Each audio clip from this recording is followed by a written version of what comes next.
ಕೆಂಪೇಗೌಡರ ಕಾಲದಿಂದಲೂ ಏನು ಸಾವಿರಾರು ಕೆರೆಗಳನ್ನು ನಿರ್ಮಾಣ ಮಾಡಿದಂಥದ್ದೇನಿದೆ, ಆ ಕೆರೆಗಳನ್ನು ಇವತ್ತು ಯಾವ ಪರಿಸ್ಥಿತಿಯಲ್ಲಿ ಇಟ್ಕೊಂಡಿದ್ದೀರಿ, ಅವ್ರು ಕಟ್ಟಿದಂಥ ಎಷ್ಟು ಕೆರೆಗಳನ್ನು ಯಾರ್ಯಾರು ನಿಮ್ಮ ಸ್ವಾರ್ಥಕ್ಕೆ ನುಂಗಾಕಿದ್ದೀರಿ. ಹೋಗಲಿ, ಇರ್ತಕ್ಕಂಥ ಕೆರೆಗಳನ್ನಾದರೂ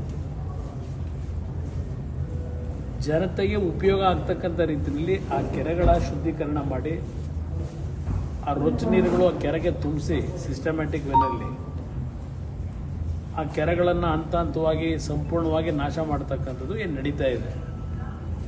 ಅದೆಲ್ಲವನ್ನು ಸರಿಪಡಿಸಿ ಇವತ್ತು ಅದೇನೋ ಮೇಕೆ ದಾಟ್ಕಟ್ಟಬೇಕು, ಬೆಂಗಳೂರು ನಗರಕ್ಕೆ ಕುಡಿಯೋ ನೀರು ಮುಂದೆ ಕಷ್ಟ, ಈಗಲೇ ಕಷ್ಟ ಅನುಭವಿಸ್ತಾ ಇದ್ದೀವಿ. ಇನ್ನೊಂದು 20 ವರ್ಷ ಹೋಗ್ಬಿಟ್ರೆ ಬೆಂಗಳೂರು ನಗರ ಏನಾಗುತ್ತೆ, ಕುಡಿಯೋ ನೀರಿಗೆ ಹಾಹಾಕಾರ ಯಾವ ಮಟ್ಟಕ್ಕೆ ಆಗ್ಬೋದು ಅಂತಕ್ಕಂಥ ಒಂದು ಚಿಂತನೆ ಇವ್ರು ಯಾರಿಗೂ ಇಲ್ಲ. ನಿಜವಾದ ಕೆಂಪೇಗೌಡರ ಜಯಂತಿಯನ್ನು ನಾಳೆ ದಿನ ಅವರ ಹೃದಯದಲ್ಲಿ ಅವರಿಗೆ ಗೌರವ ಸಲ್ಲಿಸಲಿಕ್ಕೆ ಆಚರಣೆ ಮಾಡ್ತಾ ಇದ್ದೇವೆ, ಅರ್ಥಪೂರ್ಣವಾಗಿ ಮಾಡ್ತೀವಿ ಅಂತಕ್ಕಂಥದ್ದು ಅವರಲ್ಲಿ ಇದ್ದರೆ ಸರ್ಕಾರಕ್ಕೆ ಆ ಕೆರೆಗಳನ್ನು ಉಳಿಸ್ತಕ್ಕಂಥ ಒಂದು ದಿಷ್ಟವಾದ ನಿರ್ಧಾರ ಮಾಡಿ ಇರ್ತಕ್ಕಂಥ ಕೆರೆಗಳನ್ನು ಪ್ರತಿ ವರ್ಷ ಇತ್ತೀಚಿನ ದಿನಗಳಲ್ಲಿ ಬೆಂಗಳೂರು ನಗರಕ್ಕೆ ಧಾರಾಕಾರವಾದಂಥ ಮಳೆ ಬರುತ್ತೆ. ಆ ಮಳೆ ನೀರು ಕೊನೆಗೆ ಎಲ್ಲಿಗೆ ಹೋಗುತ್ತೆ?